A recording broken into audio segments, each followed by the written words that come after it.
ठीक से बस यही ये है हमारा पास्टर, छत्तीसगढ़ का पास्टर, पूरा छत्तीसगढ़ का यही प्रभु के लोगों को संभालता है, प्रभु का चरवाहा है।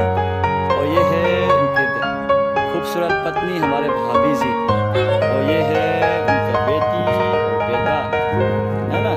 हाँ, और आज यहाँ आकर इनकी देखभाल में हमने समय बिताया है। परमेश्वर इनके परिवार को आशीष करे, यही दुआ रहेगा। धन्यवाद। और यहाँ का प्रो पास्टर हमारा रोबर्ट सिंह है, और ये यहाँ इनके साथ रहते हैं पास्टर के साथ। और ये है हमारा काका जी, देवघर में जहाँ हम सेवा करते हैं।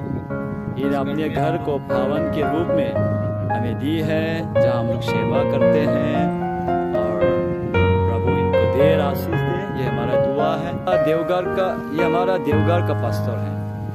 ये बजाता ढोल अच्छा है, गाता भी अच्छे है, करता प्रार्थना भी बहुत अच्छा है, और दयालु है। इनके साथ रहना हमारे लिए बहुत यादगार रहेगा।